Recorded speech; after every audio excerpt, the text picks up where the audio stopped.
Hello friends, welcome back to my channel. तो आज हम यहाँ पे बात करने वाले हैं चाइना की तरफ से जो एयर शो दिखाया जा रहा है उसके बारे में।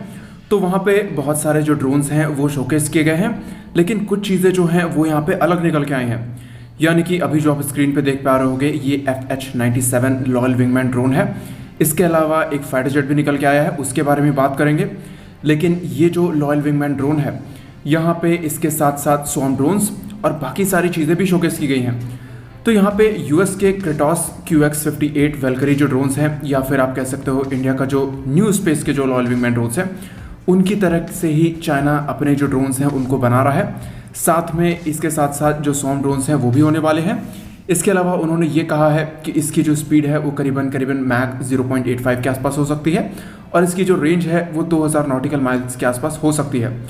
अभी जो टेक्निकल स्पेसिफिकेशंस हैं वो पूरी तरीके से डिटेल में निकल के नहीं आई हैं, लेकिन जितना पता चला है उससे ये पता चलता है कि चाइनीज़ जो हैं, यानी कि चाइनीज़ एयरफोर्स जो है वो आने वाले समय में इस तरीके के कॉन्सेप्ट को यूज़ करने वाली है।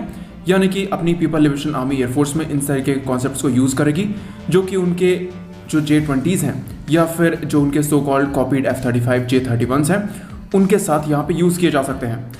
तो इस तरीके की जो टेक्नोलॉजी है वो अभी शोकेस की गई है। इसके यहाँ पे मॉडल्स दिखाए गए हैं, लेकिन यहाँ पे अभी कोई प्रोटोटाइप बन के तैयार नहीं हुआ है। लेकिन ऐसी भी बातें हैं कि आने वाले कुछ सालों के अंदर इसका प्रोटोटाइप बन के आ सकता है, जो कि फ्लाई करने लायक भी होने वाला है। साथ में जो कि वाइस प्रेसिडेंट है कैस्ट्रैक के, जिनका नाम जांग जियोंग है, उन्होंने ये कहा है कि इनकी जो कंपनी है यानी कि कैस्ट्रैक, वो यहाँ पे आने वाले समय में इस रीजन को डोमिनेट करेगी इस तरीके की टेक्नोलॉजीज़ को लेके।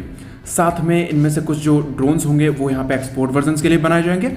लेकिन ये सारी जो चीज़ें हैं वो यहाँ पे थ्रेट बन के आएंगी ताइवान हो गए और जापान जैसी कंट्री के लिए।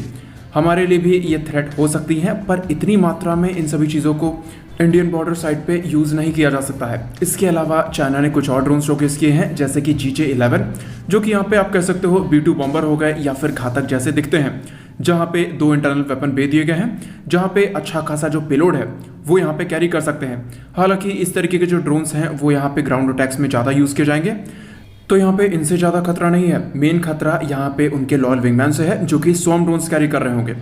इसके अलावा चाइना ने कुछ एरो ड्रोन्स भी शोकेस किए हैं, जो कि यहाँ पे जो रॉकेट पावर्ड है उनसे पावर्ड किए जाएंगे और इनको किसी भी एयरफील्ड से रिकवर किया जा सकता है। तो चाइना की जो ड्रोन इंडस्ट्री है वो काफ़ी स्पीड से बढ़ रही है।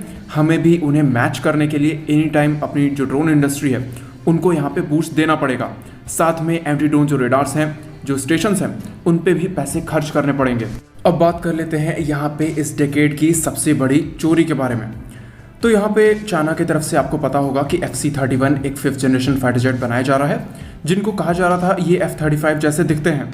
तो अभी आपको फर्स्ट टाइम में इसे देखने पे लगेगा ये F-35 ही है, जहाँ पे विंग्स पे इस पे जो वेपन्स हैं वो यहाँ पे लगाए गए हैं। साथ में यहाँ पे जो ट्विन इंजन है वो यहाँ पे दिया गया है। तो देखने में तो ये F-35 है, लेकिन यहाँ पे जो 2 इंजन है वो भी यूज़ किया गया है। तो इसको आप ज़्यादातर एमका से भी कंपेयर कर सकते हो।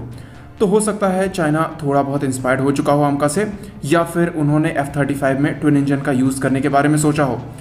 तो ये सारी चीज़ें अगर देखने में लगता ये है कि चाइना के जो FC-31 है वो ऑलरेडी बनकर तैयार हैं। हालांकि उनकी जो प्रोडक्शन है वो यहाँ पे स्टार्ट नहीं हुई है, लेकिन अभी भी उसमें जो रिफाइनमेंट्स हैं वो यहाँ पे किए जा रहे हैं। तो ये सारी चीज़ें इन फ्यूचर में चेंज होंगी।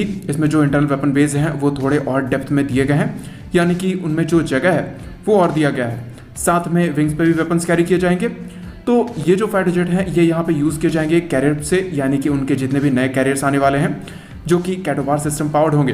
तो यहाँ पे ये जो फाइटर जेट्स होंगे ये पूरे जो पेलोड है और पूरा जो फ्यूल है उसको भी लेकर फ्लाई कर सकते हैं।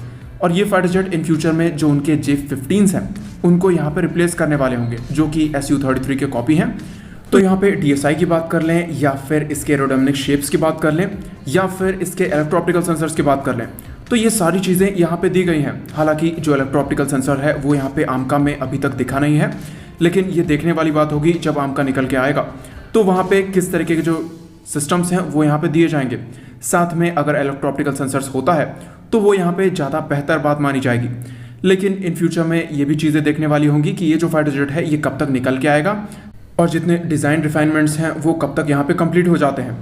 हालांकि ये सारी चीज़ें तो बाद में हैं, लेकिन जो आमका है वो यहाँ पे कब तक आने वाला है और कितना बेहतर होने वाला है वो सारी चीज़ें इन फ्यूचर में ही पता चलेंगी। तो आपका क्या ओपिनियन है कमेंट सेक्शन में ज़रूर लिखें। आज के वीडियो के लिए इतना ही, चैनल को सब्सक्राइब करें। जय हिंद।